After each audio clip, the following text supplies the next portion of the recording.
Hello everyone, कैसे हो आप सब। मैं हूं गौरव काबरा फ्रॉम एडिटर्स और एक और फाइनेंशियल मैनेजमेंट के कॉन्सेप्ट वीडियो में आप सबका स्वागत है। फाइनेंशियल मैनेजमेंट एक बहुत ही सही सब्जेक्ट है, क्योंकि इस सब्जेक्ट में आप पैसे और उससे रिलेटेड इतनी सारी बातें सीखते हैं। इन सारी बातों को सीखने के दौरान कंपनियों को एनालाइज करने के लिए रेशियो एनालिसिस की मदद लगती ही लगती है। रेशियो एनालिसिस के तौर पे हमने बहुत सारे रेशियोज के बारे में बातें ऑलरेडी शुरू कर दी है। कॉन्सेप्ट वीडियोस में हमने लिक्विडिटी और सॉल्वेंसी के ऊपर ऑलरेडी रेशियोज डिस्कस कर लिए हैं, किस तरह के वो रेशियोज होते हैं, कहाँ काम आते हैं, उन सारी चीजों के बारे में चर्चा हुई है। आज जिन सेट ऑफ रेशियोज के बारे में हम बात करने वाले हैं वो है टर्नओवर रेशियोज। टर्नओवर रेशियोज को वैसे हम बिजनेस एक्टिविटी रेशियोज भी कहते हैं, तो ये एक दूसरा नाम है जो आपको पता होना चाहिए। टर्नओवर रेशियोज का काम ये होता है कि ये आपको बताते हैं कि बिजनेस की अभी चाल ढाल कैसी है और बिजनेस कितना एफिशिएंटली अपना काम कर रहा है। देखो, किसी भी बिजनेस में आप अपने खुद के पैसे लगाते हैं और बाद में चाहते हैं कि उस पैसे पे आपको कुछ रिटर्न मिले।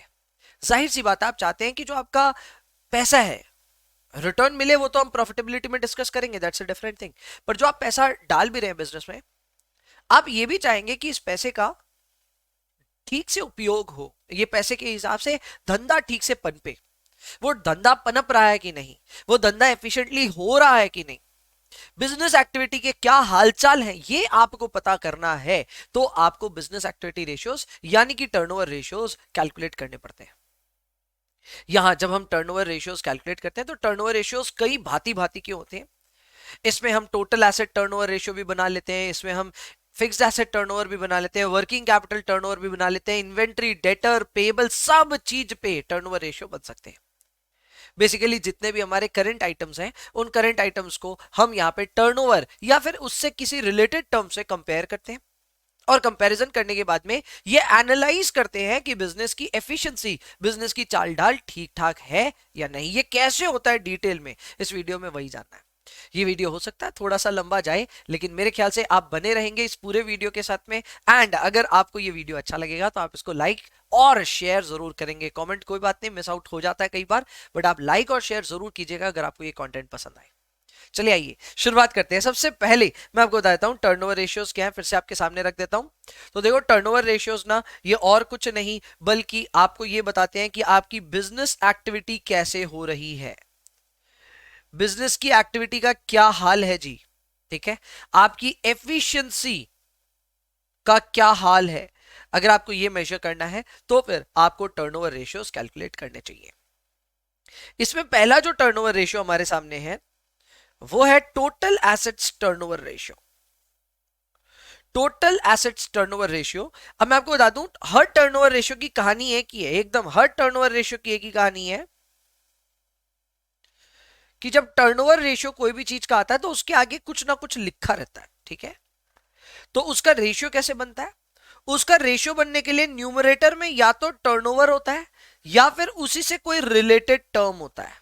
मैं प्रूव करूंगा अपनी बात को, चिंता मत कीजिए। या तो ऊपर टर्नओवर होता है या फिर उसी से कोई रिलेटेड टर्म होता है। और डिवाइड जब हम करते हैं तो हम करते हैं एवरेज बाय द नेम, जो नाम प्रेफिक्स के तौर पे इस टर्नओवर रेशियो के आगे लगा हुआ है। जैसे एग्जांपल के तौर पे अगर आप टोटल एसेट्स टर्नओवर रेशियो की बात करें, टोटल एसेट्स टर्नओवर रेशियो की अगर आप बात करें तो उसके फॉर्मूले में ऊपर होगा टर्नओवर और नीचे होगा एवरेज टोटल एसेट्स। बात हमारे मन में यह आनी चाहिए सबसे पहले कि ये रेशियो का सिग्निफिकेंस क्या, ये आपको क्या बताता है। तो देखो, इस रेशियो का सिग्निफिकेंस ये है कि कल को मान लो दो कंपनियां हैं, दोनों कंपनियां आपस में राइवल कंपनीज हैं और दोनों का जो टोटल एसेट टर्नओवर रेशियो है उसका इंफॉर्मेशन है, एक का है 8, एक का है 18।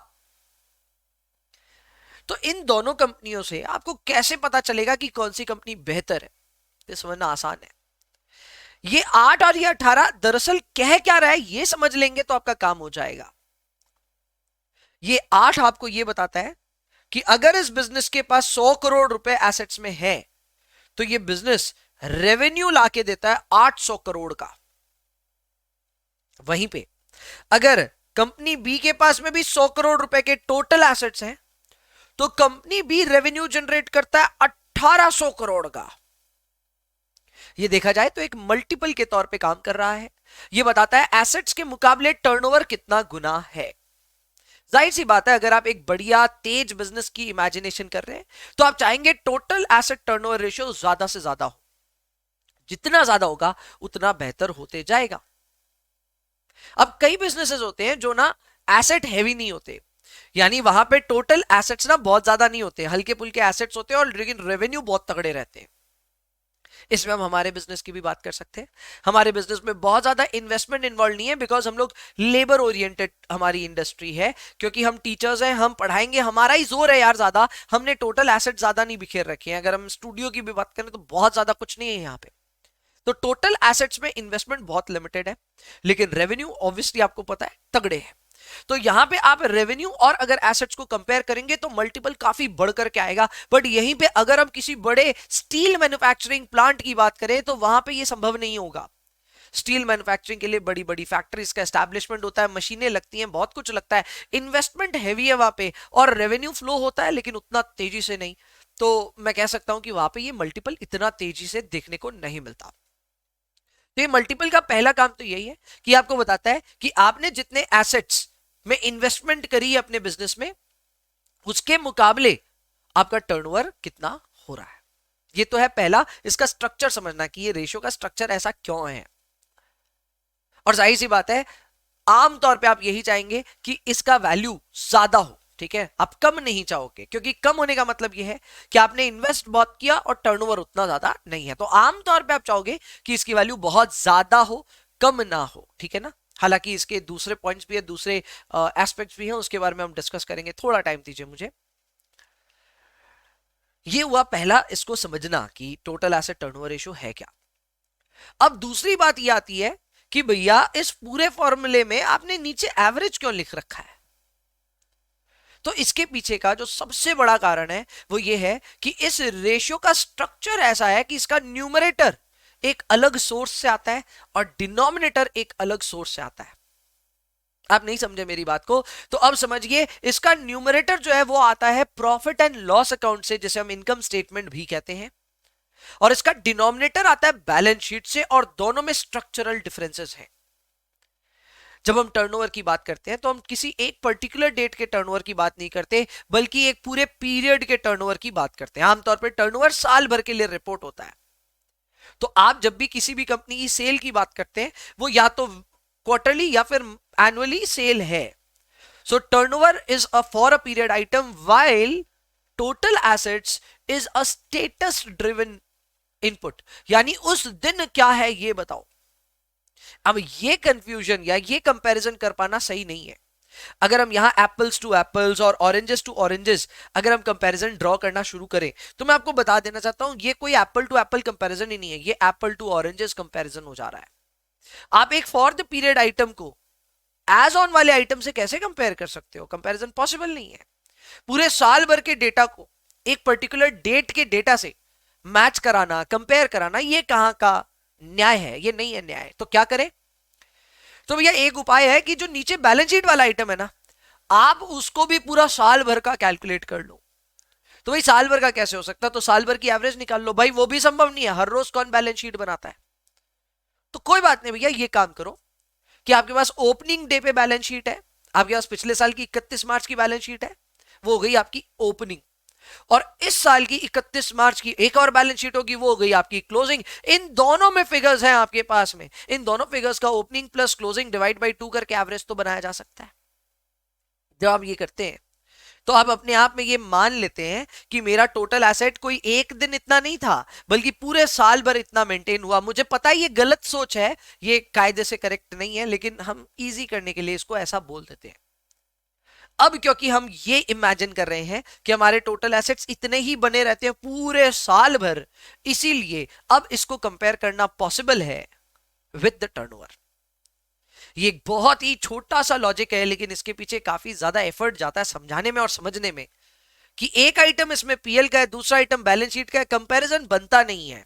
कंपैरिजन करने लायक इसको बनाने के लिए आपको बैलेंस शीट वाले आइटम्स को एवरेज करना पड़ता है, और एवरेज करने के लिए opening plus closing divide by 2, that's it, और कुछ भी नहीं।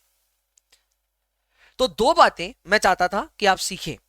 पहली बात यह चाहता था कि टर्नओवर रेशियो जो भी होता है उसका जो न्यूमरेटर होता है उसका जो न्यूमरेटर होता है वो होता है टर्नओवर, या फिर उससे कोई रिलेटेड टर्म भी हो सकता है, थोड़ी देर में आप देखेंगे एक रिलेटेड टर्म भी हो सकता है।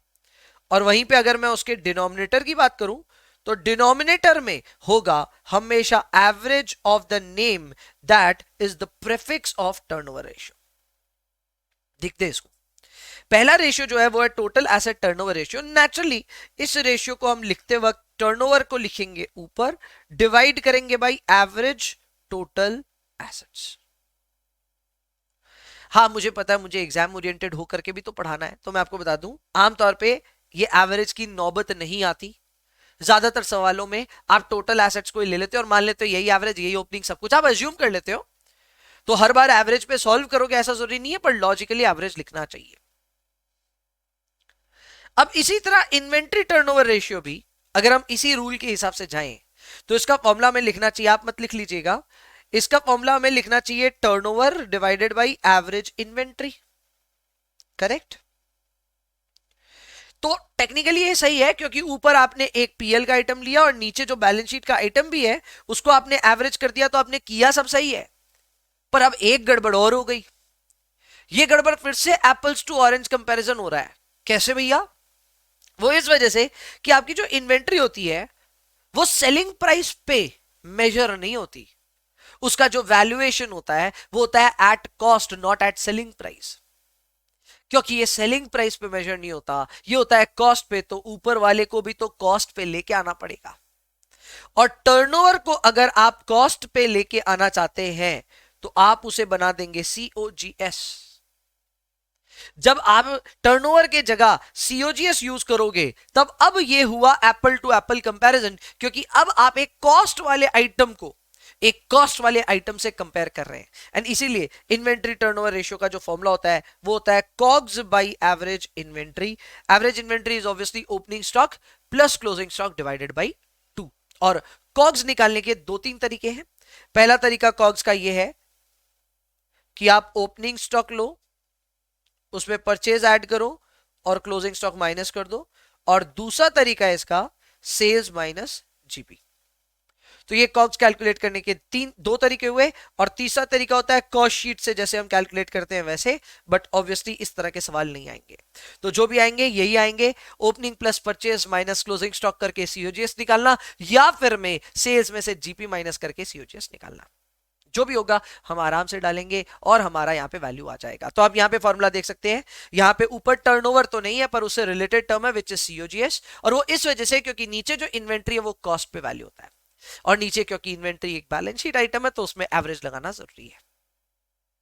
इसी तरह एक और इंपॉर्टेंट टर्नओवर रेशियो हमारे सामने है, वो है एवरेज रिसीवेबल टर्नओवर रेशियो।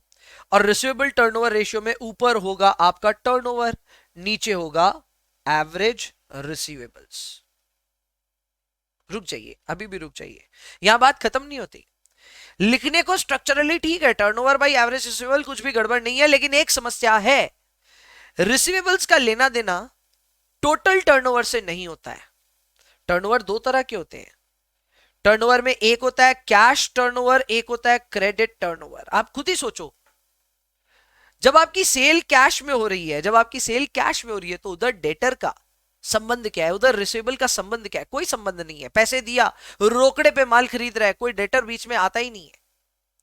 सो यहां पे टर्नओवर की अगर हम बात करें तो हमें टर्नओवर लेना चाहिए, लेकिन पूरा नहीं, हमें लेना चाहिए सिर्फ क्रेडिट टर्नओवर। सो इसका फॉर्मूला क्या हो जाएगा? Credit turnover divided by average receivables.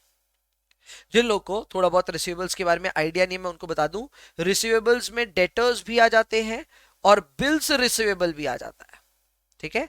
So when we are discussing receivables तो इसमें आपको डेटर्स और बिल्स रिसीवेबल दोनों इंक्लूडेड होते हैं। इसीलिए आपने रिसीवेबल टर्नओवर रेशियो भी सुना होगा, तो आपने डेटर टर्नओवर रेशियो भी सुना होगा। और दोनों में एक स्लाइट डिफरेंस है। जब आप रिसीवेबल टर्नओवर रेशियो लेते हैं तब आप रिसीवेबल्स भी ले रहे हैं, यानी कि आप अपने डेटर्स तो ले ही रहे हैं, इसके अलावा आप अपने बिल्स रिसीवेबल भी ले रहे हैं। डेटर टर्नओवर में ऐसा नहीं होता, उसका फॉर्मूला होता है credit sales divided by average debtors. इसी तरह पेबल्स टर्नओवर रेशियो होगा, तो इसमें भी आपके ऊपर में टर्नओवर या उससे कोई रिलेटेड आइटम होगा, लेकिन यहां होगा क्रेडिट परचेज, टर्नओवर नहीं होगा। ये देखा जाए तो टर्नओवर तो है लेकिन हमारा नहीं, हमारे वेंडर का, जिससे हमने गुड्स खरीदे हैं। आप खुद समझो, जो पेबल्स होते हैं उनका लेना देना कौन से आइटम से है? उनका लेना देना है आपके परचेजेस से, और वो भी क्रेडिट परचेजेस से।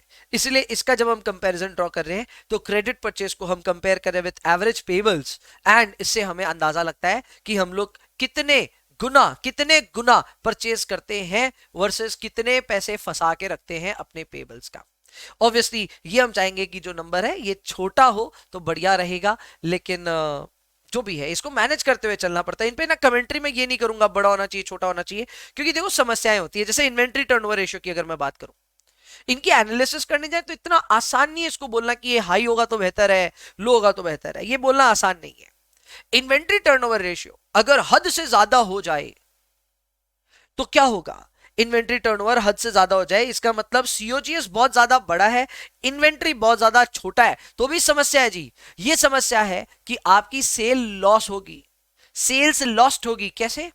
क्योंकि आप जब इन्वेंट्री हद से कम रखते हो, डिमांड बहुत ज्यादा है, तो वैसे में लोग आएंगे आपके बिजनेस में और आकर के पूछेंगे प्रोडक्ट है कि आप बोलोगे नहीं माल तो नहीं है। जब प्रोडक्ट नहीं है तो आपका सेल होने से रुक जाएगा। सो इन्वेंट्री हद से कम होना is also very very dangerous. इसीलिए इन्वेंट्री टर्नओवर रेशियो में, जैसे मैंने आमतौर पे क्या कहा, turnover ratio should be higher, higher होगा तो अच्छा है, लेकिन इन्वेंट्री टर्नओवर रेशियो में ये लागू नहीं होता। इन्वेंट्री टर्नओवर रेशियो में कम होना भी घातक है और ज्यादा होना भी घातक है। इसी तरह रिसीवेबल टर्नओवर रेशियो की बात कर लेते हैं। अगर रिसीवेबल टर्नओवर रेशियो बहुत ज्यादा बढ़ जाता है, इसका मतलब क्या है? आपने रिसीवेबल्स रखे हैं कम, टर्नओवर है बहुत ज्यादा।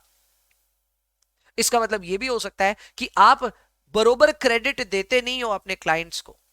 जब क्लाइंट्स को हद से कम आप दोगे क्रेडिट, तो फिर वो लोग कॉम्पिटिटर के पास शिफ्ट हो जाएंगे, तो वो भी आपके लिए डेंजरस है। एंड इन सारी चीजों को हमको, क्योंकि हम रेशियो एनालिसिस पढ़ रहे हैं, तो हमें रेशियो कैलकुलेट करना तो आना ही चाहिए, इसके अलावा उसकी एनालिटिकल पार्ट भी समझ में आनी चाहिए। खैर, इन सारी चीजों पे और गहरा चिंतन हम लोग करते रहेंगे, अपनी क्लास में और ज्यादा पढ़ेंगे। अभी के लिए इस सेशन को यहां तक रखते हैं। आई होप आपको इस सेशन में बड़ा मजा आया होगा। हमने इस सेशन में ढंग से कवर किया अपने पूरे के पूरे टर्नओवर रेशियोज को, टर्नओवर रेशियोज के 3-4 मेजर टाइप्स को भी कवर किया, इसके स्ट्रक्चर को समझाया मैंने, पीएल बैलेंस शीट का फर्क समझाया, फिर मैंने आपको यह भी बताया कि आपका इन्वेंट्री टर्नओवर रेशियो जैसा दिखता है वैसा क्यों दिखता है। ऐसी और भी बातें होंगी इसमें, टर्नओवर रेशियो के आगे वेलोसिटी और बाकी सारी चीजें भी हैं, तो उन सब चीजों के बारे में क्लास में हम लोग चर्चा कर रहे होंगे। क्लास के डिटेल्स फिलहाल आपके स्क्रीन पे फ्लैश हो रहे हैं, सो जस्ट इन केस आप सीएमए इंटरमीडिएट ग्रुप 2 की क्लासेस के लिए सोच रहे हैं, डिस्क्रिप्शन में लिंक मिल जाएगी, you can enroll from the same. अभी के लिए इतना ही रखेंगे, I will see you in the next one. तब तक के लिए bye bye, take care, enjoy yourselves please, and please पढ़ाई करते रहिए। चलो बाय बाय।